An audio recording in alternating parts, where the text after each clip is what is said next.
Hey there. Man, oh man, I remember being angry, like so pissed off and afraid of that because I realized what it cost me. Perhaps you weren't angry until you realized what it cost you.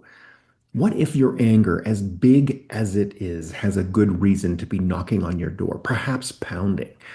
What if anger is the messenger that shows up when you finally have enough safety to stop protecting the thing that hurt you?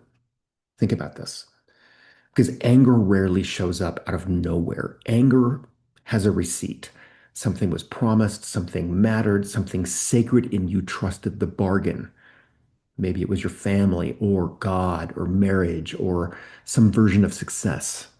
Maybe it was the belief that if you gave your best would be met with love. That is not small. That is your inner love story.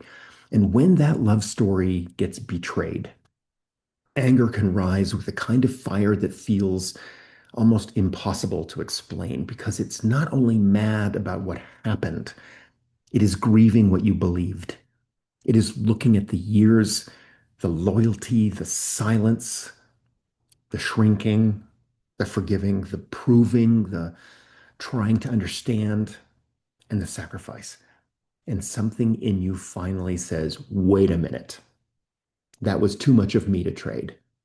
Anger shows up when the trade finally becomes visible. You called it love, the body called it betrayal. And this is where a lot of people get scared of their anger, especially if you were taught that anger was bad or not allowed, or it makes you unsafe, ungrateful, unspiritual, too dramatic, hard to love.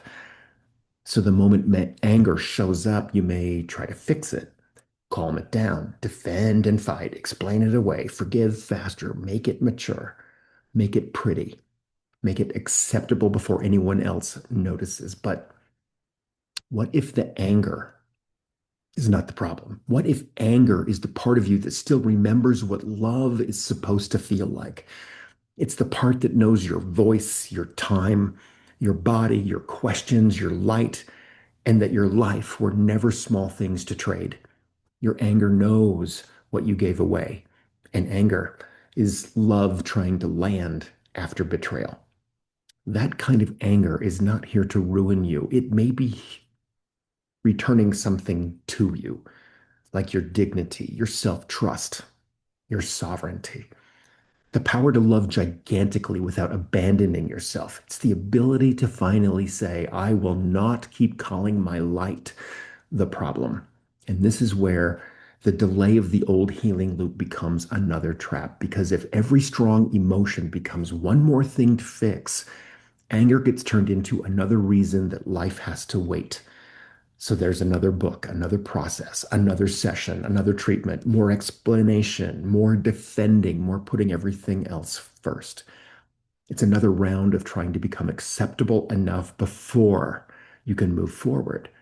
But anger after betrayal may not be asking you to fix yourself. It may be asking you to tell a bigger truth. And once the truth becomes clear, the next question is not only what happened to me, the question is, what am I loving enough to become powerful for? Anger is a fierce measure of our ability to love gigantically. What are you loving enough to do something different about? That is where Breakthrough Blueprint begins. It is the private coaching for the moment when the old story has taken enough of your attention, enough of your emotion, enough of your life, and something in you is ready to build what comes next. If you found yourself in my story today, click the link, learn more about Breakthrough Blueprint, and you can book a free conversation, no pressure call with me. Let's figure it out. You get to make the rest of life the best of life. I'm Corey. We'll see you there.